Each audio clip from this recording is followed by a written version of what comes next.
So, can one earthquake cause a cascade of more earthquakes? Matthew Blackett, Senior Lecturer in Physical Geography and Natural Hazards, Coventry University of the UK, reports on the conversation. Europe is not a region well known for intense seismic activity, but large earthquakes do happen. In 1953, a devastating 6.8 magnitude quake struck the Greek Ionian island. Though these large events tend to be the exception rather than the rule, and that was the island of Cephalonia, and it wreaked havoc there because there were a lot of old buildings that were not earthquake proof that had crumbled.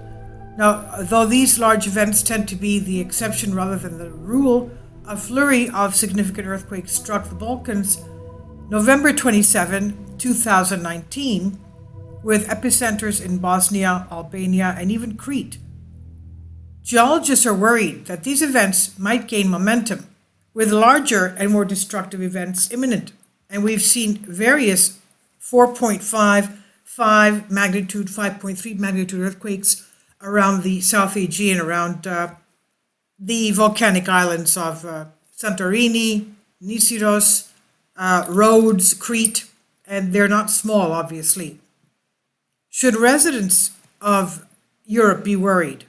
The Balkans, a region stretching from Croatia to mainland Greece and the Greek islands to the south, has a very complex geology.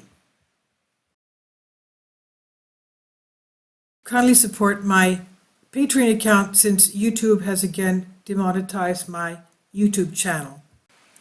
The daily posts are 5 videos daily, and they are totally different from what I have on my YouTube channel.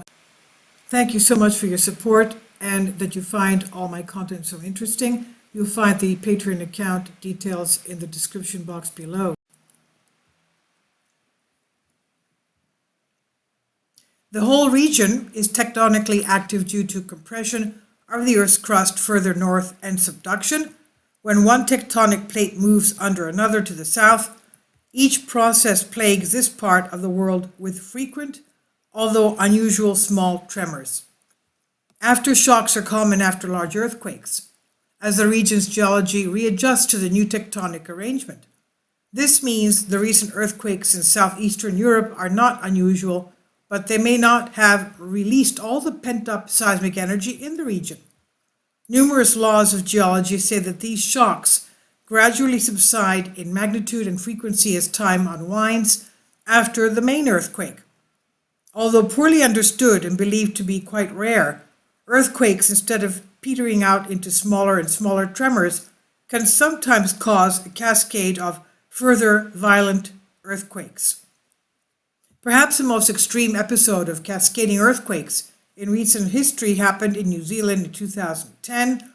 In September that year, New Zealand's second city, Christchurch, suffered a 7.1 magnitude earthquake, which occurred to the west and shook the city violently. But afterwards, residents and scientists alike felt relieved that they had a lucky escape. Tragically, this was a prelude to the destructive earthquake in February 2011, which struck right beneath the city itself, killing 185 people, causing widespread devastation. The downtown area was largely condemned, although with vast swaths of the city suburbs, along with the city suburbs, following the first event in September 2010, more than 10,000 aftershocks followed that one. So while geologists often expect aftershocks to be smaller and less destructive than the first, this is not always the case. Aftershocks may bring down buildings that were weakened by the first earthquake, or hinder rescue attempts of those trapped in buildings by the first one. Anyone responsible for managing the hazards that come with earthquakes must be aware that cascades of further destruction can follow. Geologists are particularly worried about the Gulf of Corinth in Greece, an inlet of the Mediterranean that effectively splits the Greek mainland into two. Here, a process called continental rifting is forcing the Greek mainland apart at an average rate of 15 millimeters a year. So that is pretty fast.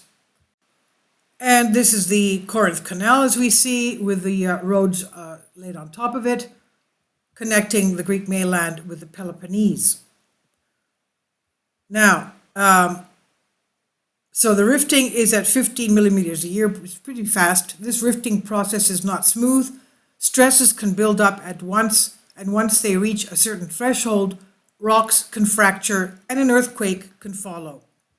Within the Balkans, there have been 17 earthquakes with magnitudes greater than 6 magnitudes since the 18th century, each with many aftershocks recorded in the days following. Models have suggested that these cycles of earthquakes and shocks are set to continue. So it's not uncommon for one earthquake to cause another and another and another. Armed with this knowledge, people should be wary that when an earthquake strikes, it may not be an isolated event. This is by Miriam Frankel, and it's by Matthew Blackett, Senior Lecturer of Physical Geography and Natural Hazards, Coventry University, on The Conversation. Please leave your comments, and thank you for your support.